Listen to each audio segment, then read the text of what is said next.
میرے نبی پاک نے فرمایا 3 کام کرو تمہیں فائدہ ہوگا۔ حضرت عبدالرحمن ابن عوف فرماتے ہیں میں نے اس کا تجربہ کیا اس حدیث کا، اور آپ فرمایا کرتے تھے مجھے اللہ کی عزت کی قسم جو میرے نبی نے کہا حق اور سچی کا ہے، حق اور سچ کا ہے۔ حضور سید عالم صلی اللہ علیہ وسلم نے فرمایا صدقہ دینے سے مال کم نہیں ہوتا، صدقہ دینے سے مال جی کیا کرنے سے، یہ وعدہ ہے نبی پاک کا، صدقہ دینے سے پیسے، اچھا بتائے نا جی مجھے 1000 میں سے 500 دے دیا تو باقی کتنے رہ گئے؟ تو حضور فرما رہے ہیں کم نہیں ہوتے، 1000 دے دیا تو باقی کتنا بچا؟ نہیں بھائی، میرے محبوب فرماتے ہیں تو اللہ کے رستے میں 1 دے وہ تجھے 700 گنا کر کے واپس عطا فرمائے گا۔ نبی پاک نے فرمایا صدقہ دینے سے مال کم نہیں ہوتا، اور فرمایا معذرت کرنے سے عزت میں کمی نہیں آتی،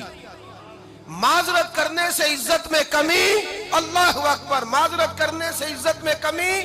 اور حد کر دی میرے حبیب نے، فرمایا تو رب کی رضا کے لیے عاجزی کر، تیرے نبی کا وعدہ ہے اللہ تجھے عزت عطا فرما دے گا، تو جھک جا اللہ کی رضا، عاجزی اختیار کر، سادگی اختیار کر، سادگی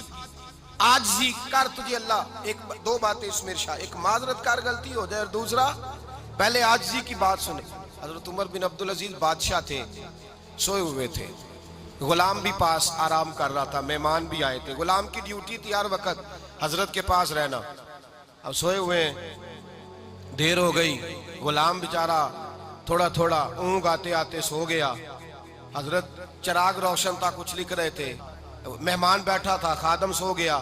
اب چراغ نہ آہستہ آہستہ گل ہو گیا، بجھ گیا، حضرت اٹھے، بوڑھے آدمی تھے، چراغ صحیح کرنے، مہمان کہنے لگے حضور میں نہ کر دوں،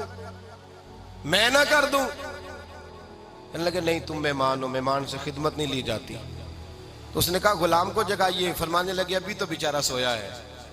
اور نیند سے بیدار کر دوں، خود گئے، اس میں تیل دوبارہ ڈالا، بتی ٹھیک کی، جلائی، واپس آ گئے، وہ مہمان اب بادشاہ کا مہمان بھی تو کوئی بادشاہ ہی ہوگا نا،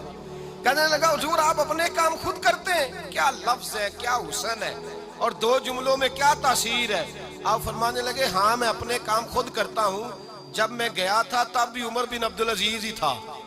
اور جب چراغ صحیح کر کے واپس آیا ہوں تو پھر بھی عمر بن عبدالعزیز ہی ہوں، میرے اندر کوئی تبدیلی آئی، میں وہی ہوں جو گیا تھا۔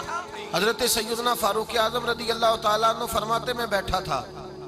اور ابھی 3 دن ہوئے تھے نبی پاک صلی اللہ علیہ وسلم کے وصال ظاہری کو، میں بیٹھا ہوا تھا، 2-3 بچیاں آ گئی، اور حضرت ابوبکر صدیق رضی اللہ تعالیٰ عنہ کے سامنے آ کے بیٹھ کے رونے لگی، جناب صدیق اکبر رضی اللہ تعالیٰ عنہ کا بچیوں روتی کیوں ہو؟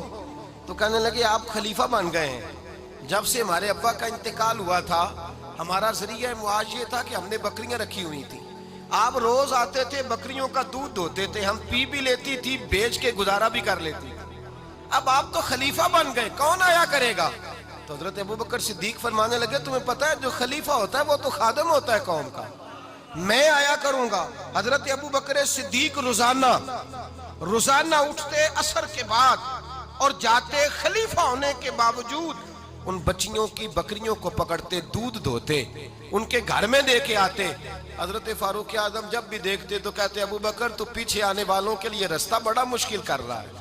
بڑا مشکل کر رہا ہے، جگر راہ وفا میں نقش ایسے چھوڑ آیا ہوں، میں جس منزل سے گزرا ہوں وہ اب تک یاد کرتی ہے۔ حضرت سلمان فارسی رضی اللہ تعالیٰ عنہ صوبے کے گورنر تھے، سادہ سا لباس پہن